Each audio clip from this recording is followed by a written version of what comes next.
Welcome to the 2014 European Spring Challenger Series, Part 2, brought to you thanks in part by our friends at Coca-Cola. I am Rivington Bism III, and next to me tonight at this futuristic caster desk is Aiden Zyrene Moon. How you feeling tonight, Zyrene? I'm feeling really well, Riv. I'm super excited to be back here at the Challenger Series, casting Europe, and it's the round of 10. These are the best teams from West and Nordic East, and we're going to see some great games tonight. Part 2. To get in this. Coming up tonight, we have two games that will seed the winners into the quarterfinals and put them in with some points. Up first, Steve Bakes Cookies look to take a bite out of the Fox Sound. Yeah, and in our second match of the night, and faculty battles Reason Gaming. And for those of you who want to follow along at home, let's take a look at the bracket.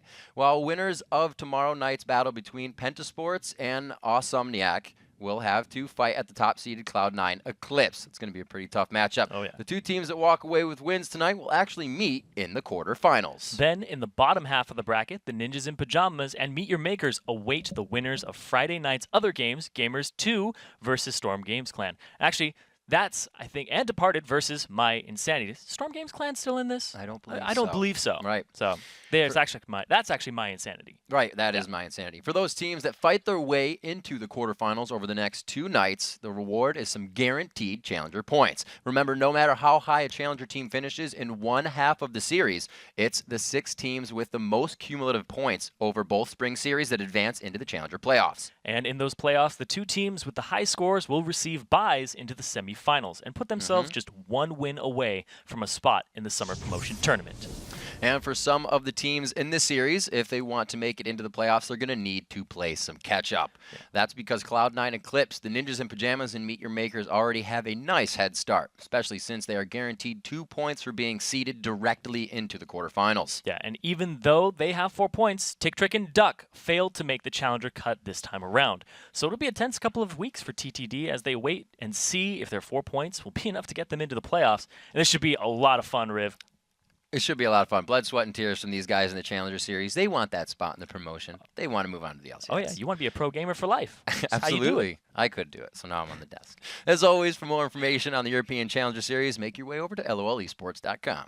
Yeah, and there you'll find the stats, schedules, and articles, team profiles, and more under the Leagues and Tournaments tab.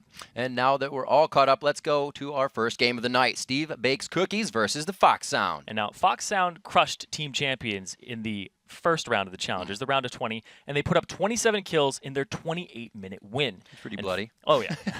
Man, the Fox, they were making some sounds there. And their mid laner, Godbro, previously played top on Copenhagen Wolves, and he went 3-2-10 as Lulu in the win. We've seen mixed results from Lulu, but he showed that he knows how to play that champion and might bring it out again today.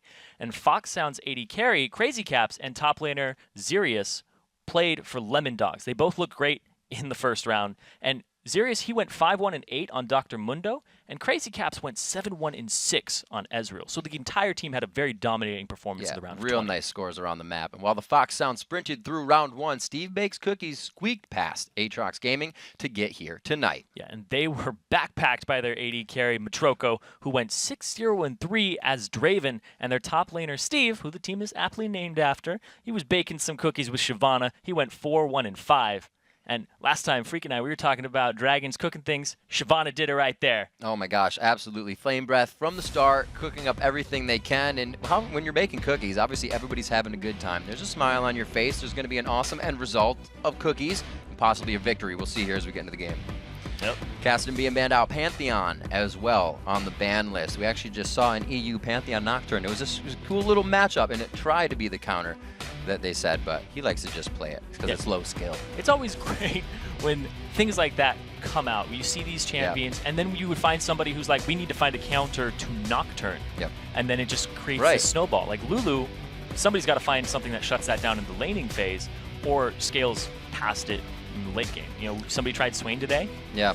Not too much It success. almost worked. It looked good in lane. Yeah. Looked good in lane. We'll see what these guys have for each other. The Kazakh's going out. The Kassadin, we saw in the preview show, he's kind of Kassadin, not really getting too much play time, but he does have a 100% win rate when he's in the game, so that's good true for him. Gragas getting knocked out of the game as well. Belgian Beast, God, bro, neither of them going to have a chance on that. A lot of the players on these teams share that same champion pool from top to bottom. Yeah, that's true. Kazakh's is highly contested. Yeah. Draven and Lulu as well. They haven't been banned off the field. And both of these AD carries main Draven in solo queue. That is what they've been playing just all throughout. Main that face roll early game champion. Try to get yourself the win in the lane and the adoration stacks as soon as possible. We saw Morgana support. We've also seen Morgana mid kind of making a resurgence in solo queue a bit more for these dive comps that she can just shut down. Yeah, and immediately, that's going to be a Morgana support like we just saw on Brocat. The Lulu pickup. And the Lulu pickup to Godbro. Amazing performance on that in the round of 20, and now he's going to bring it out once again. And I was just talking about it. What do you play against that? Do you play against something that scales into the late game like a Nidalee and just try to go even? Right. It's really difficult. We thought the Swain would work well. And Swain's kind of conditional. If they go after your blue buff all the times, Swain is just dehydrated and he shrivels up and you can't become a big bird. So we'll see if they can do anything on the side of SBC. They are holding off on Steve's Baked Cookies to put something against that mid lane, but the Mundo and the Vayne, a possible pickup here. Given Vayne's safety with the Black Shield would be quite nice. Yeah, and we did see Vayne building Trinity Force and Blade of the Ruined King earlier today. Good. I know so weird and random. I love that kind of stuff. Maybe it does work, maybe it doesn't work, but great try. Brutalizer as well. Yeah, and so I talked about the Draven being locked in because that's actually locked in, so we're going to see that here. It was a highly contested pick, and Troko is going to bring that into bottom lane. And that early game bully, if you pick somebody like Vayne, it's not a good matchup. You're looking to lane swap or pick a support that's going to carry you throughout that laning phase. And Ezreal would make a little bit more sense because he can go toe-to-toe, and he can also return the aggression and keep a safe distance, whereas Vayne, same range as Draven and much more risky. Now, we see a lot of early game aggression coming out from Steve Baked Cookies here. Is it kind of too many eggs in one basket with Renekton and Draven being so focused on the early game? Do they have to win it? See, that's the thing. They still have 2 picks in their back pocket. If they pick something up like a Nidalee and they start poking, then this composition really fulfills 2 things. It can be a pick comp on the side with Draven and Vi. And Vi doesn't really gank. She likes ganking for people who have hard CC, and Nidalee wouldn't fulfill that role. Right. Okay. So I'm really interested to see what he picks up here, because Belgian Beast pretty much plays standard. Like, just really standard through and through. LeBlanc is still on the table, still available. You could try to blow up Lulu. You can silence her so she can't wild growth. But if she does turn you into a cute little critter after you distortion it... Not too much damage coming from that. Yeah. Well, we talked a little bit about Draven, and the AD carries are off the board, but they did leave the support up, so we can see how much focus they wanted on that Draven pick. Mid's also up to be picked. They said, we want that for Matroko. We got the Zillion possibly coming in here. That is a Zillion pick. Yero plays that. That is the second most played behind Thresh, and it's a Kayle. All right, so he's hovering over Orianna at first, and I was like, Orianna works against Lulu. You're basically a weaker laning phase Lulu, but Kayle, we saw it when Alexish brought it out, that Kayle does give Lulu a run for her money. They're both support-type mid laners and fulfill the same type of role for all intents and purposes in the late game. Yep. So. And we saw, I believe, the Zillion pick up by, was it J-Ri on Millennium? I believe they got a victory out of that win. So we've seen some Zillion in the LCS. He's gotten some play time coming into this season for Challenger and in the Professional. So we'll see what Zykion has here. His last pickup on the Fox Sound. They have a pretty great team for overall team fighting and just saying, you really want to step towards us? And we're going to use all this AoE. Oh, yeah. And that's actually the team composition. You talk about all the eggs in one basket, but you know, Steve, he likes baking cookies. You're going to need some eggs. And they're going to throw all of them into the basket of Matroko here, possibly a little bit on Belgian Beast, because there are 2 types of support things that are going to keep you alive here. You have the Chrono Shift from Zillion, and then you have the Intervention from Kayle, but you need to use those on a priority target. So they're looking to get Matroko fed, get him going and snowballing and carrying this game.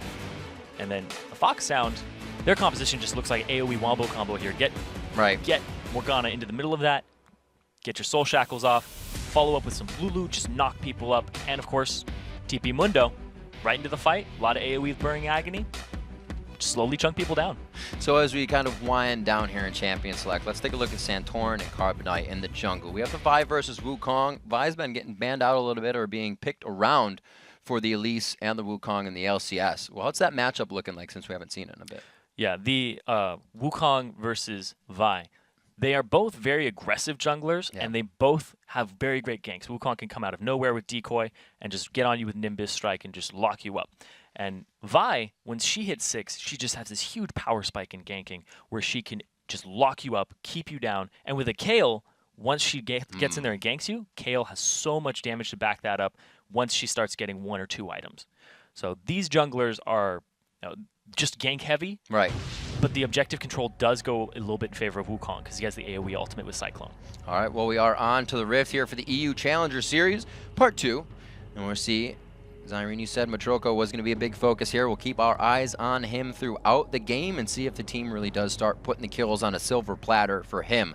On the other side, Crazy Caps, obviously a high-class AD carry. We've seen him over in the LCS doing what he can. Yeah, and I actually think that Crazy Caps is a little more mechanically sound in his play than Matroko is. But they're putting a lot on Matroko's shoulders and giving him a lot of support with the Zillion and the pick with Kale. But then you also have Carbonite in the jungle, and he can just go straight down there, continue to gank, and help that out. Because Steve and Carbonite both have a tiny bit of an advantage in lane against the counterpoints. Ooh, the Dark Binding, so they know he's there.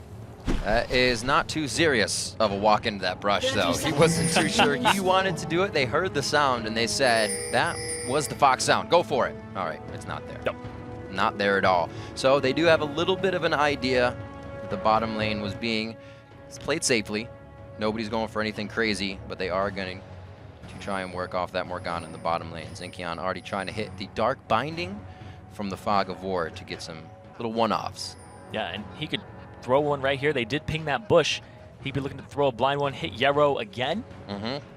This used to be that hook spot right before everybody started trying to ward their side of the jungle and the invades became a little less. This is where you would just throw the hook because. Yeah, it's a good ward there. He waited for the 130 mark, threw that out. Didn't get a little over aggressive with that. 'Cause sometimes you'll be like, I want to get it in that bush. No. Just back up. Just put it right there. That's fine. Because if he had gone to the bush, he most surely would have had to blow his flash and possibly lose his life. So we see the level 2 is going to come a little slow here for Steve Baked Cookies from Matroko and Yarrow as they help on that red buff. They actually give quite a long bit of help. And we'll see the lane being pushed by Crazy Caps and Zyko right in the beginning here. Yeah, and of course, Zyke, he doesn't have the AoE wave clear. He doesn't have the Tormented Soil. He just has the Dark Binding. So he's not going to be able to push it so quick. But, man, level 2 already out for Belgian Beast. That was fast. Yeah, he got to lane as soon as possible because of Matroko, because of Yarrow helping so much. We'll get it soon. Thanks for having such a fun name. Yeah. 2.5 minutes in here, we can see the Zyke and Crazy Caps want to keep this lane pushed up. If they just let him out, they're going to take zillion bombs all day. Yeah, but then once Zyke, he ends up hitting level 2, he might put points into his Black Shield to absorb that damage and make sure that it doesn't stick. Because good pickup. That's something you want to do as a support. You don't want to be able to get poked out of lane. And right now, they're playing so far and so aggressive up that if he did take Tormented Soil, it would not work too well for them. They would end up pushing the lane over and over again, just leaving themselves open for Carbonite to come down there.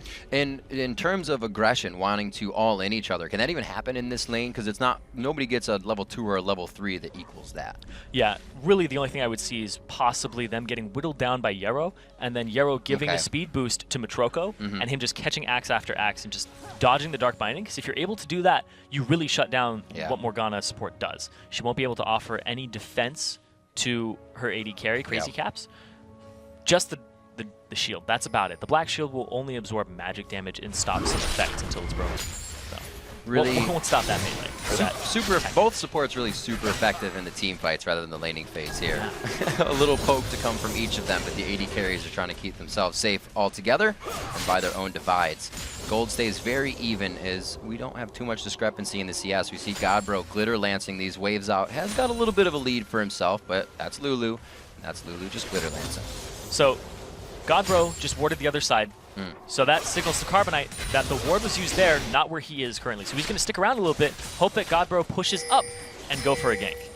See if Belgian Beast tries to draw anything in here. He does get that heal down. Going to get some extra movement speed on this one. A flash on the Vault Breaker. Very nice. Godbro is going to back on this. That's definitely worth it there. And Kale, Belgian Beast, he's not losing lane here. He's just down a tiny bit in CS, but he's going to make that up because Godbro was forced to back. The flash is down, and now he's going to have to play more defensive, and he doesn't have his ward for a bit. So he's actually going to buy a pink ward, possibly place it in that little river ward bush, so that he knows where people are coming from.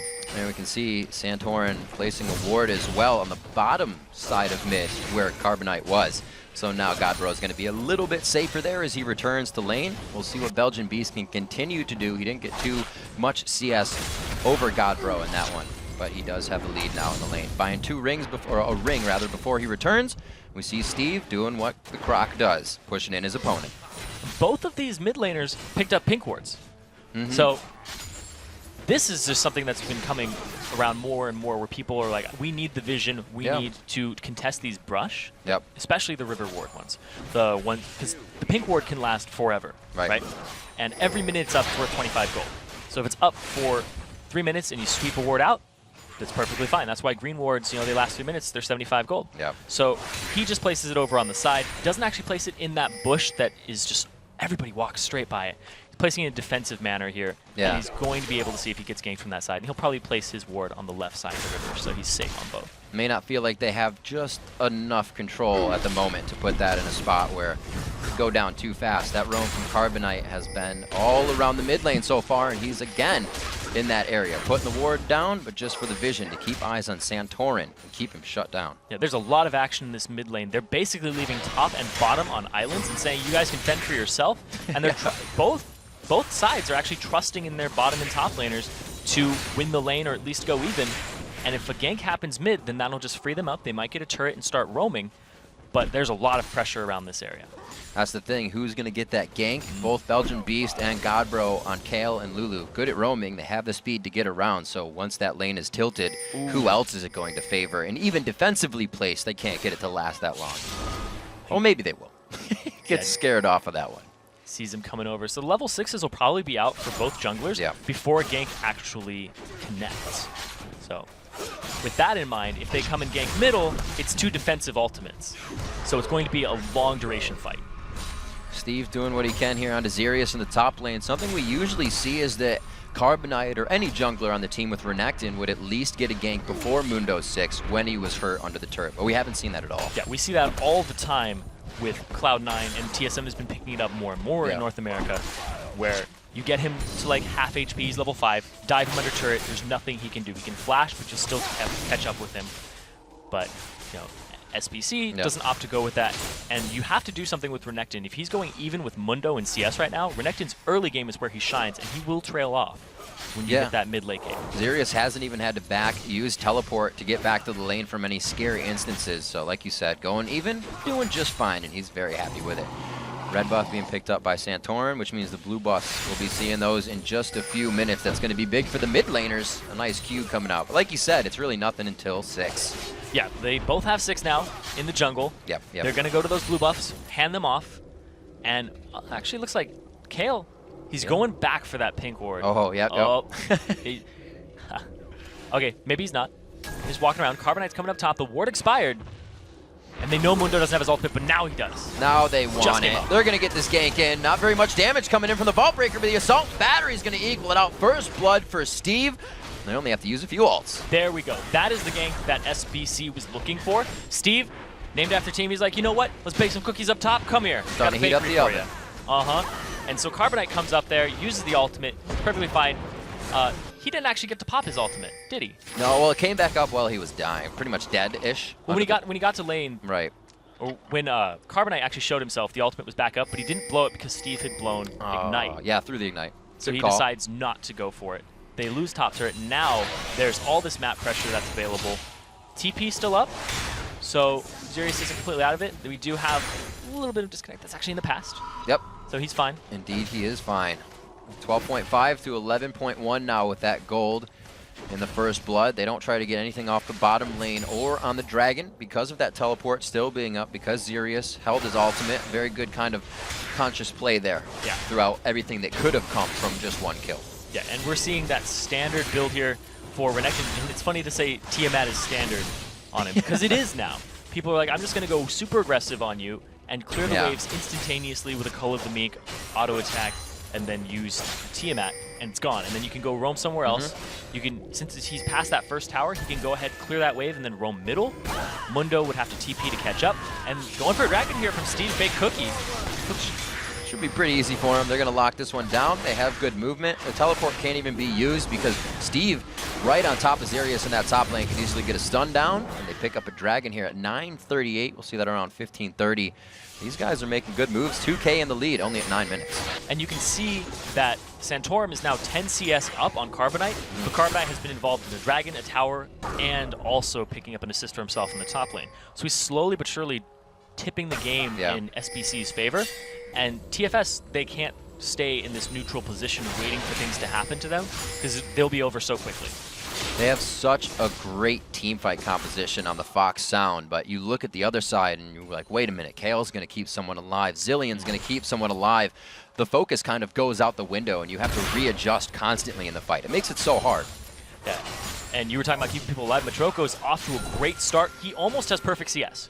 He has 96 at the 10-minute-and-a-half mark. Yeah. He's looking to just break that 10 a minute. And Matroko, they put a lot of eggs in his basket. He's willing to carry, though. He's got that backpack ready. Locking up those stacks, seeing what he could do. He is 600 gold ahead as we're talking about Matroko versus Crazy Caps. And they are keeping them pushed up towards the turret. It looks like, well, even having these bombs go off, he's still able to get the farm. So stellar job in the bottom lane. Yeah, you can tell that they play together and they know how to play it's gonna be difficult. Lane. Oh, yeah. They have that synergy down. And when you play with a Zillion, it's very different than standard. Most standard supports right now are all hard initiated. Yep. Zillion's like, I'm going to speed you up or slow somebody down for 5.5 seconds. And that's really all he will do, and he'll keep you alive. Pretty straightforward. Yeah. A straightforward axes into your face is what it's going to be for Matroko. 2 pink wards going down. I believe this bottom one is getting cleared out by Zyke right now on Morgana. Indeed it is, but they have cleared out TFS's pink ward as well. As we see Yarrow returning to the bottom lane, says, haha, here's another one. And he goes straight out of there. Yep. You get one little shot on it. But so the gold is an advantage of SBC right now. And Matroko, we saw that he was about 600 up. That's CS, but that's also the fact they have a Dragon turret. So he has that BF sword and that early game aggression here. And they're just playing chicken right there.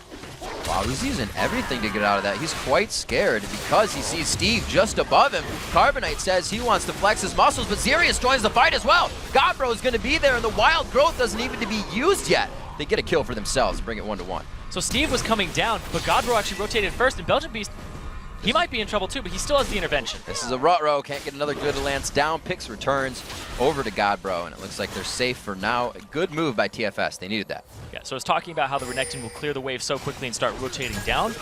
Sirius says, I don't even want to clear the wave, I'm going to come straight and follow you, so I'm there for the team fight. They collapse on him. Fantastic there. Godbro was there with the response. And Belgian Beast, a little slow on that uptake. An interesting build here from KZ Caps. Obviously, you see the Triforce and the Sheen, but right after the Scepter, a little different. Yeah, he wanted the lane sustained because Morgana doesn't offer anything to him in that regard. No Relic Shield, nothing, no type of support like Aria of Perseverance, Sona, and Carbonite's looking bottom. He's got it charged up. Oh my gosh, they go right on a Zykeon. They're looking for him to blow that black shield before they do anything too hard, but it's going to be just straight up damage. That dark binding, but wait, the revive coming in the clockwork wind. And it looks like Carbonite's all safe. Oh, and the TP coming down bottom. Matroko could be able to get out of here. He takes a cleaver, another turret shot's going to be huge. Blows the barrier. Godbro gets a punch to the face so Carbonite can ask questions later. They're going to turn this one around. The intervention coming in from Belgian Beast, but he got himself into a bad spot, getting the kill onto Godbro. SBC could really pull this one around. True Shot Barrage just on the tail side of Yarrow, and they keep it safe. That was an extremely hectic team fight there. Meanwhile, though, up top, Steve is going to continue to shove this wave in, and that's going to send Zykeon back to try and deal with that and clear it out before he can get a turret for his trouble. He's trying to do what he can. Level 7 to level 10, so I don't... Okay, at least he had 8. He got a little more base defenses there. Base health. He can be good. 3-2 here, 14 minutes into the game. TFS looking for the bottom turret. They did not get Dragon, but they have been making the moves on these fights, or at least re-engaging these fights to be in their favor. And turret is going to go down, evening it up now across the board. I want to go back to that fight. That was just very hectic all across the board. And we're going to look at it here in just a second. So, all right, there. So we see that Carbonite's off on the side. And nobody's actually coming down here. We don't see Godbro. Belgian starts backing on the map, and now he's coming in. They say, we are going to engage this. They go straight in. Doesn't use the Assault and Battery immediately because he knows the Black Shield's coming. Eats a Dark Binding right under. He gets the Chrono Shift with that last little bit of mana from Yarrow, which is a great play, but by this point, Belgian Beast is now there, and Godbro is now there. But the TP comes in, very good communication. Yep. And now Godbro coming up on the side. Matroko was taking tower shots, and Carbonite, he used the Assault and Battery, and they end up trading kills here on the mid laners. And Santorin didn't have Cyclone available, wasn't able to lock up the fight completely because he'd used it previously, and now it's back up. And Crazy Caps, if he had hit that True Shot Barrage, he may have actually picked up 1 or 2 more kills. Yeah, they might have kept going for the fight. And if you recall, just before that engagement, Santorin was down in the bottom lane. He got pinged out 4 times saying, that area's warded, we're not safe here. Interesting that Zyke didn't try to put a he ward can get down. this. There he is. Lulu was coming in from the side. We were just waiting for that. Steve's going to get turned on his head here. They take down the Croc, making him some shoes. Steve is getting a little too big for his britches there. He keeps going in onto Xerius, and he's saying, you know, I can take you, but I can't take two people at once. So Godbro knows this, and the support mid laner, I talked about this in the beginning, where for all intents and purposes, both Kale and Lulu will do basically the same thing in the late game. Keep one of your high priority members alive, and Godbro goes straight up top, helps him out, and Steve pays for it. Looking at the other lanes, we did say Crazy Caps versus Matroko is going to be big, but wait a minute, the mid lane, Godbro getting hit up. He was just used the Wild Growth in the fight, and it's only going to have to be Carbonite for the takedown. TFS trying with one man down here to get the Dragon. They had good moves here, and they're going to be able to get a little bit off of losing mid. And they decide not to engage this. SBC doesn't. Right. They do have a numbers advantage, but they lack that ultimate for the engagement. They'd have to walk straight into them, which is all they would have. So Carbonite would maybe charge up a Vault Breaker. Doesn't have the Assault and Battery for a priority member. And they're going to rotate mid. It's a good call. Very good call. They catch TFS a little bit out here as they were going to clear out the jungle and at least get a safe path through. TFS couldn't even come up mid on that. They don't know where enough of the wards are yet. They don't even have a sweeper to figure out where that is. There is a sweeper in the favor of Yarrow, though. Yep. And the junglers are actually prioritizing vision of each other and placing these wards and getting them a little deeper than they are denying vision, which is really showing when people are going for dragons here. I think it's even 1-to-1 in dragons. So that just shows that they will do the dragon in each other's faces. Yep, we had a 9-minute dragon, then the 15-minute dragon, and that was taken quite quickly. TFS did have that timer pretty much locked down. The wards all even on both sides so far. Like we said, that sweeper, now a second one coming out for Belgian Beast, as they know they're starting to take control, and they want to get more of that. Yeah, and that means Belgian Beast is either going to be making opportunities for Carbonite in the mid lane, or he's going to be roaming and making sure that bushes aren't warded. And this just ups their objective, their ability to contest objectives, their objective control. And now he has an Asher's Tooth, and when Kale hits about 2 or 3 items, she becomes immensely deadly, whereas Lulu just becomes immensely more supportive. So you do end up getting a little bit more slow out of the Glitter Lance. It doesn't deteriorate as much. And look, Godbro's ganking top, and Lulu gank here. This is going to be Carbonite's here to respond. It's going to be a very good read. Yeah, they see him. They get that ping out. She goes for the Whimsy out. And it looks like they're going to try to hit up Belgian Beast. They're putting a lot of focus towards one player each time, getting at least movement out of 2 for just 1 of SBC. Yeah, and down bottom, Matroko is just sitting here farming all game, 170 at the 17, 18-minute mark now, doing really well for himself. And when a Draven is that high up, if you can get him into those team fights, he's going to be devastating. And especially since you can't deal with him, you'll be like, oh, here's intervention, and here is Chrono Shift. Uh-oh. He's back twice, pretty much. Very nice job.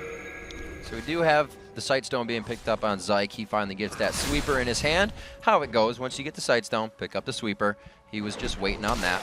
Coin of or Talisman rather of Ascension almost finished up on both sides, which is going to be a hellacious amount of speed coming in once Yarrow speeds you up and you get that Talisman. Oh yeah. So they're sitting on the Nomad medallions, and then when he gets that, he'll be able to speed them up with his time warp. 5.5 seconds of increased movement speed. But you also have a Kale. So they use all of that onto Carbonite. He's going to be so quick. There's so many countermeasures on SBC. I like their team, and they also have so much power. Once Kale gets to the Lich Bane, then you got enough to take down the turrets. We always heard that Matroko, or rather Draven, isn't the best turret taker because he has to stand still. Because he has to get so close. Yeah, the 550 range on Draven is not the best range of the game. You know, Caitlyn 650. Of course, Ezreal's in the same boat as him. He'll have a Trinity Force, so he'll be able to walk up to it, hit it once or twice, and then walk away and do more damage than Draven would have if he was in the same situation. But if he just sits there and just constantly throws out, he's not even going for attack speed. I've got my last Whisper to deal with the minimal armor. There's only one person with an armor item on the enemy team.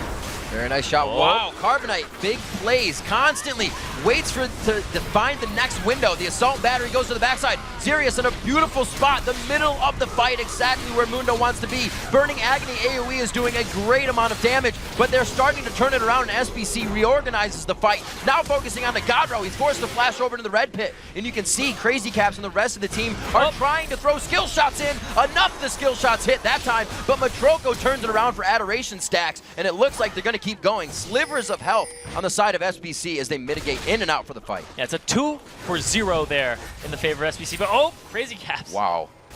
Going aggressive there.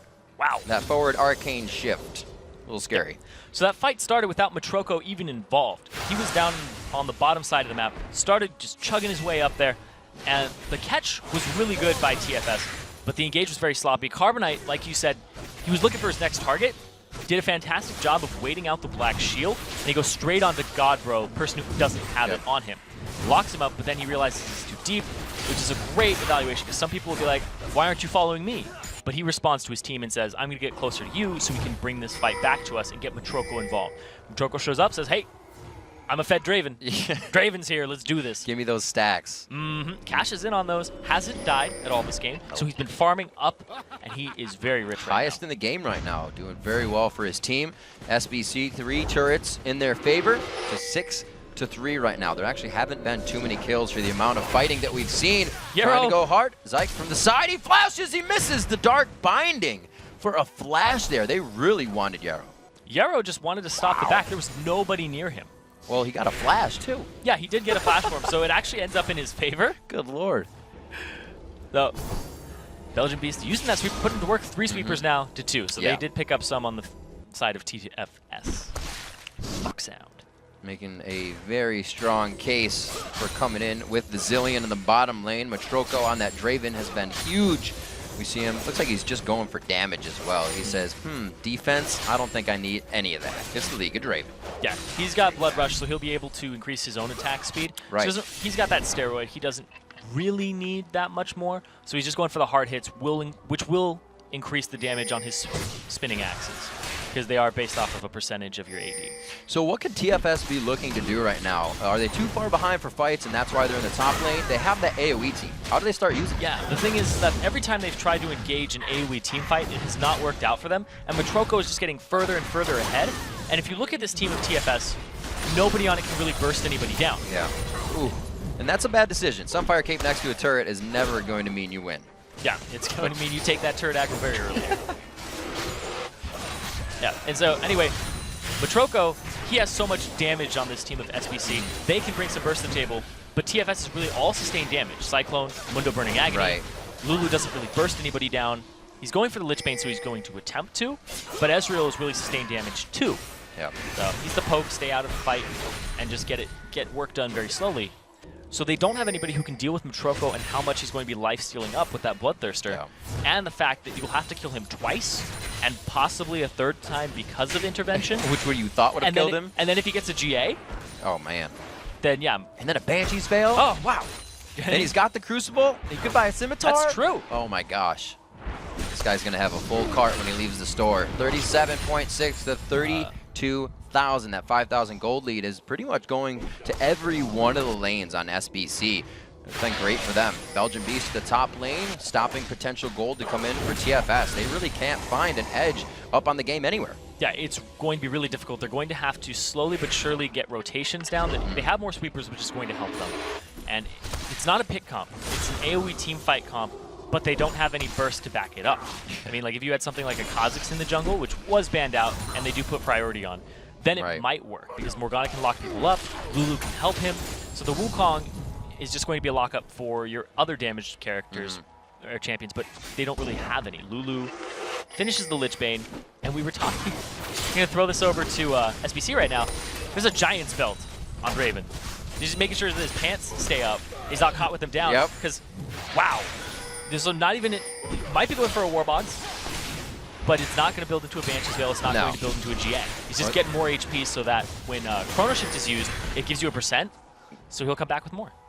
Very nice. He knows what he's doing. All calculated. He knows he's the focus of TFS right now, being the carry in the game. We also see Carbonite. Buys that usually go straight Brutalizer after that Lizard Elder kind of go down fast in fights, but we've been seeing him 1v1 Godbro in some situations. Oh yeah, Carbonite Vi is just such a great champion, and the amount of damage that she does is really, she's kind of like the Vayne of the jungle. The venting blows does a lot more than you think it does, and the fact that Vault Breaker applies one little ring of it, right, and also it does so much damage and has a great ratio. So she can really lock up people, and now Belgian Beast also has his Bane available, and Carbonite's looking for the engage, but he gets hit by a Glitter Lance. That's still going to slow you down quite a bit, whether you're sped up or not. A big wave in the top lane means Xerius can stick with the team for now. Looks like TFS wants to move on something. They're always staying power in numbers here in the buddy system, hip to hip. All their wards are on the bottom side, so they're going to be walking into a little bit of fog here. They got to be safe. Yeah, which means they have no vision of the Baron pit currently. It's been swept out. And this gives opportunity for SBC to either feign, go towards it, make a pick, or start rotating and catching them off guard. We do see that Zykos is going, you know, he realizes that, and he's going to go ahead and put a ward down. Yeah, they were like, push mid. We got to get some vision in this area. It's way too dark around us, and anybody can be in the next brush. Right now, SBC sits in front of TFS. They're going to be safe. A lot of wards, actually, just in one area. They're all making sure it's safe. Going to go ahead and grab up some resources, Zyrene. See, 63 at 26 minutes. It's kind of both teams giving each other a little bit more respect now, knowing anything can happen after the next fight. Yeah, and Matroko's actually spent a lot of his time grouped up now, and he hasn't been farming as well. So he's actually dropped by the wayside. He's below that 10 per minute mark, and he's just there helping clear because he has to respond to the fact that Crazy Caps is now in the mid lane trying to poke. So got Dragon in 2 minutes, so that's really not on the minds of the players right now as they pressure the mid turret. This, however, could be that fight. It's finally a spot where TFS has all of SBC where they want them and could initiate on their terms for once. Yeah, you want Steve up in the top lane by himself. Ooh, Godbro's a little out. Not their terms at all, but a very nice Black Shield, spell immune. Carbonite does not get the ulti used on that, and it looks like they still have a chance to initiate. Steve on the backside is kind of dancing it out with Xerius in the blue suede shoes section. If they get back into this, they're going to clear out a ward, set up for some more defense. And it's back to where we were. There's some damage. They can heal themselves up. Belgian Beast, you know, he's Kale. He's got the Divine Blessing. AP ratio on that is fantastic. Gets himself back up to full here. They might actually have to back off because they aren't healthy, and they lose a turret. Carbonite still has that. I love that. Putting the bomb on Carbonite and getting the assault and battery in, and you just get AoE damage. Oh, wow, these guys have such a great synergy in their composition. And also the fact that Carbonite, he's using those Vault Breakers to try and bait out the Black Shield. Before his, Exactly.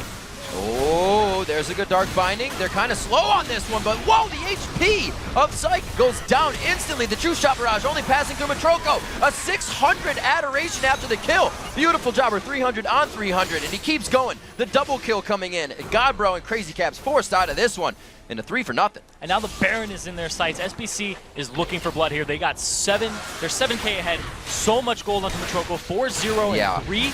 Highest CS in the game, doing so well for himself. The jungler is down for TFS, and there really is no way that they can contest this. It would be extremely hard to do so.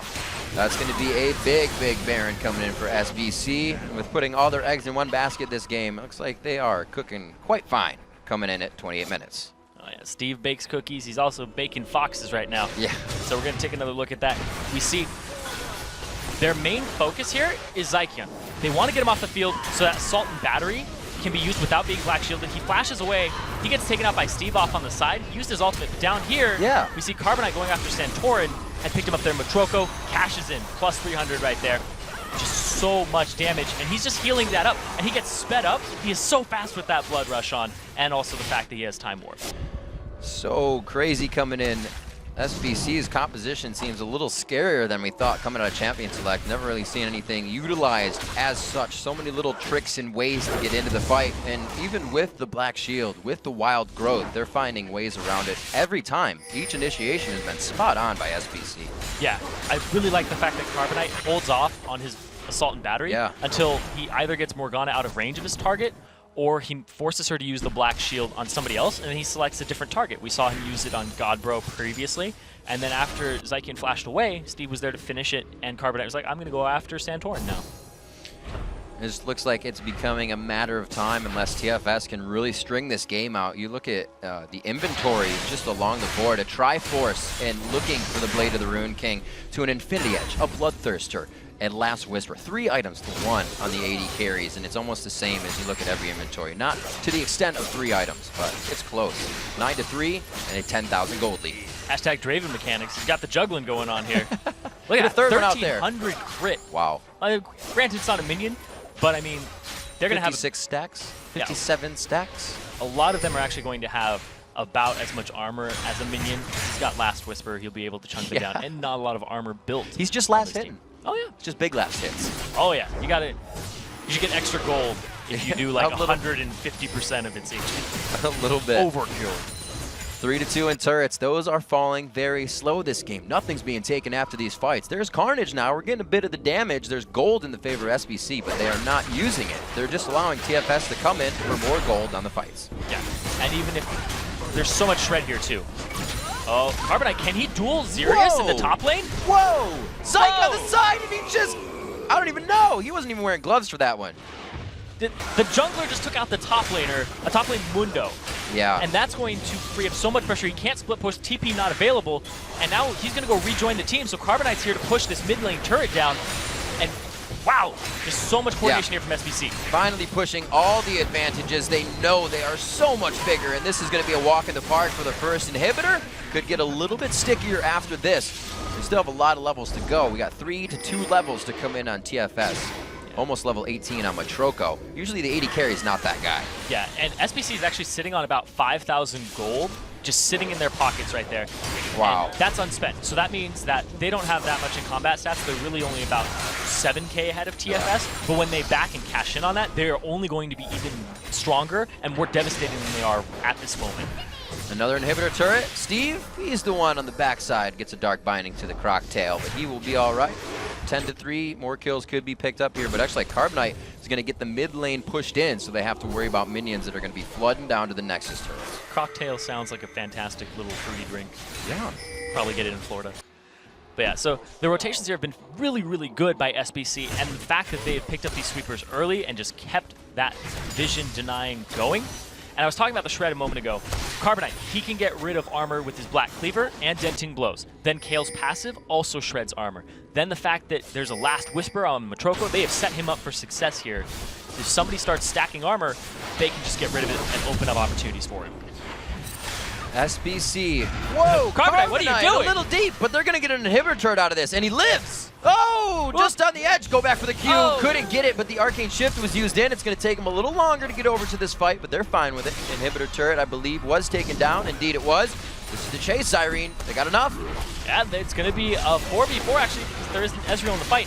But Xerius, Here we go. There's Draven ulti back on the Zyke. It's going to be a good bit of damage. Very nice Cyclone, but invulnerable. Belgian Beast takes hardly any damage. Steve is happy to be in there taking the Monkey Stick. And it looks like he is going to be back up right after the Guardian Angel.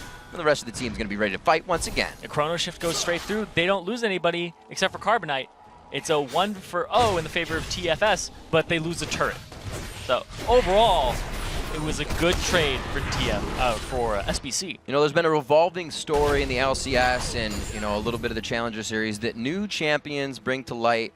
You see that other teams don't know how to react. They don't know how to play against it. Even with Lulu now, we see that there could be a few better plays made or Lulu was played wrong in a situation. Having Zillion on the team, having so many revives now, yeah, you can see that in the first fight and say, this is how we need to organize. But that fight is not going to happen the exact same way again. Somebody else is going to be revived. And if you haven't been playing against that for a long time, you're lost in each fight. Yeah, and if you don't know how to play against it, you're going to get punished over and over again until you learn it. And by the time the game is over and you've like made some progress, Right. or if you played too passive at the start, And then you tack on that any one of these players, well, not anyone, but a Carbonite in the jungle can 1v1 your top. Oh, yeah. Matroko can pretty much 1v1 anybody if he stands beside him at the right time. It becomes so hard to stop, and it's almost impossible. yeah, I don't even know if he would have to because he just bought a Frozen Mallet for himself out of that Giant's Belt. You can't get away from him now. He's going to be super sped up by Kale and Zillion. He's going to close that distance. He's got this Blood Rush too. And if he hits you once, he's going to hit you more than once. This is what they need. A nice Soul Shackle coming out of the brush here. They can knock it antsy and move out of this bush. Yellow's going to throw in a ward, but he has on the... Whoa! What? Blows the flash just at the edge, the cusp of the Dark Binding. It looked like it disappeared Oh before my that. gosh. That was So Carbonite's actually really funny to me right now. I wonder why he was so deep into the base. Was he trying to pressure those middle turrets? It's an easy inhibitor, right? They know they're so far ahead, they can take these hits and still be okay. He was in too deep last time. He's going to happen again. Zirius going in. Shot to Zirius from Belgian Beast to Matroko. The ultimate goes back. This is the focus they need. Matroko gets hit up, but it looks like, yes, he is coming back. And he's going to be back in the fight. 25% HP there. He is trying to farm up some HP as Steve gets into the back line. He's going to take down Lulu. A little bit of purple there for you. Zyke and Crazy Cat back to the Nexus. It looks like this is going to be it for TFS. Went straight for this. Steve picks that up for himself. He's going to be baking with purple tonight.